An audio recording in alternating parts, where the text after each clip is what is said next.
Bonjour, bienvenue sur Étoile de Bethléem. Je suis le père Ludovic Nobel, missionnaire de Bethléem et bibliste. Dans cette deuxième vidéo consacrée au baptême, nous allons parler des rites précédant le baptême. Qu'y avait-il avant le baptême chrétien? Les rites par lesquels Israël a vécu sa relation avec Dieu pourraient se diviser en trois séries. Tout d'abord, les rites d'entrée dans l'alliance. Ensuite, les rites réparateurs, quand la relation avait été rompue. Et enfin, les rites de célébration de l'alliance. Le baptême chrétien aura une parenté particulière avec les rites d'entrée et avec les rites réparateurs d'alliance. Arrêtons-nous tout d'abord sur les rites d'entrée dans l'alliance. Tout d'abord, la circoncision. La circoncision ou l'ablation rituelle du prépuce n'appartient pas en propre au peuple juif. C'est un rite bien connu en Égypte. Notons que ce rite a été conservé, par exemple, par les chrétiens d'Abyssinie. Son origine, sa signification primitive n'ont jamais été clairement établies.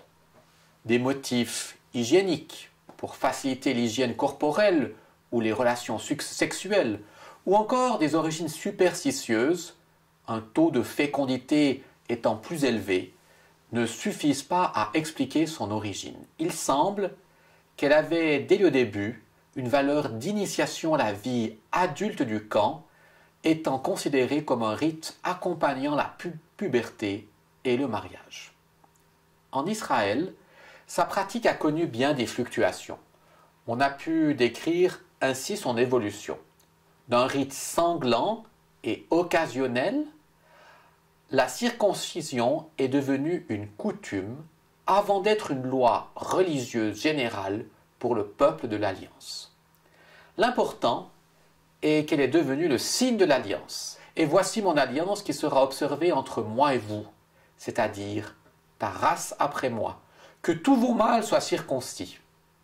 Le rite sera accompli le 8e jour après la naissance de l'enfant. Signe de l'alliance, elle devient synonyme de pureté, de sainteté, de fidélité à la foi, tandis que symétriquement, l'incirconcision désignera l'impureté. Jérusalem, ville sainte, ils ne viendront plus jamais chez toi, l'incirconcis et l'impur, déclare le prophète Isaïe. Pour faire bref, la circoncision marque l'entrée du jeune juif dans le peuple de l'Alliance.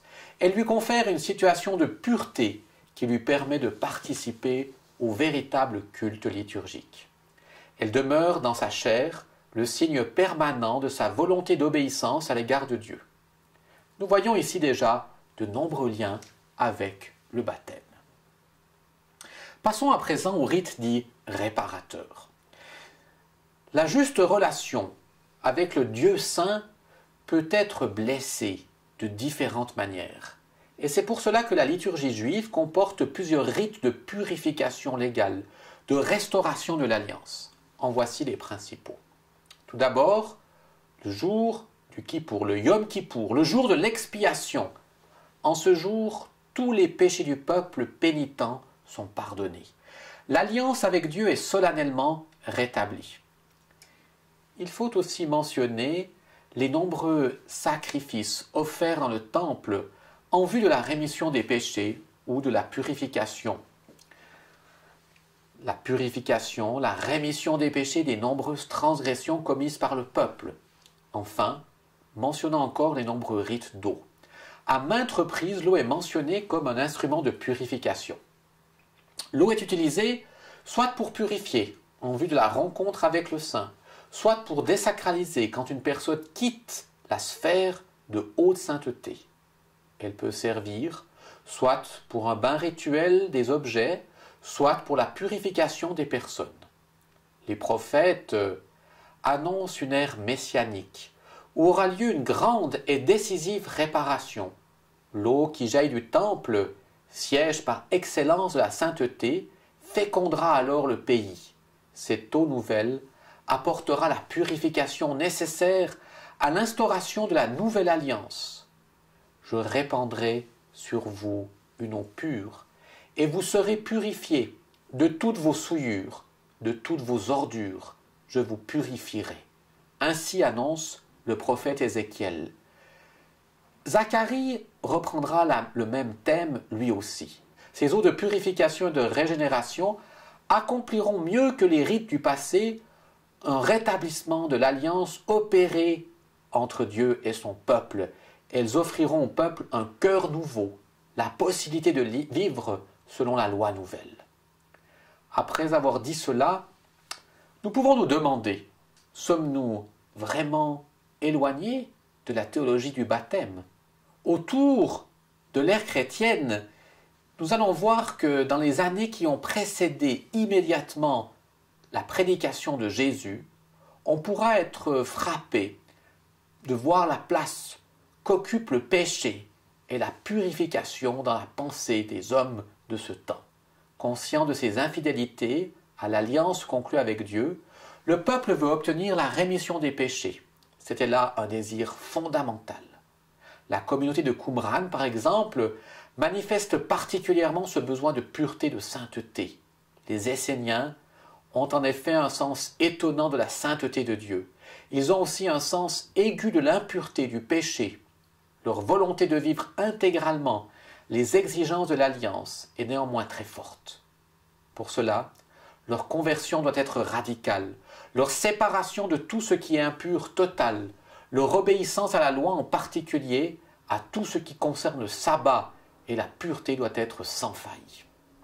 De ce fait, les ablutions rituelles prirent une place considérable dans la vie de cette communauté de Qumran.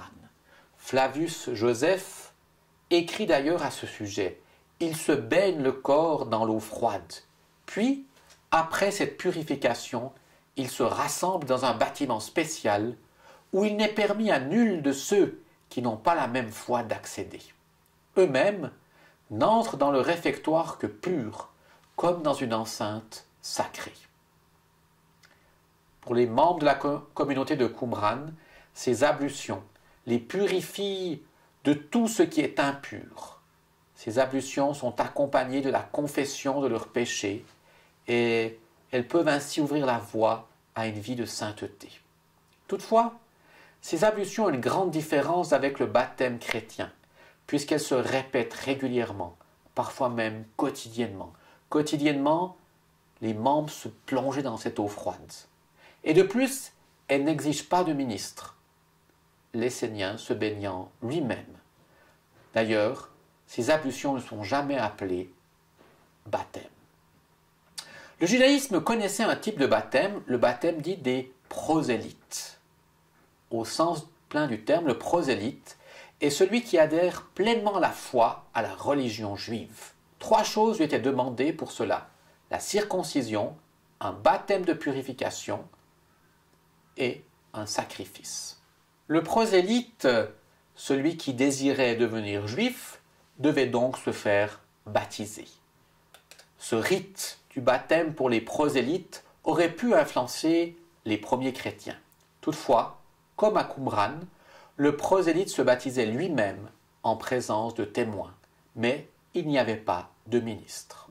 Si vous avez aimé cette vidéo, n'hésitez pas à vous abonner à notre chaîne YouTube Étoile de Bethléem. Rejoignez-nous sur Facebook.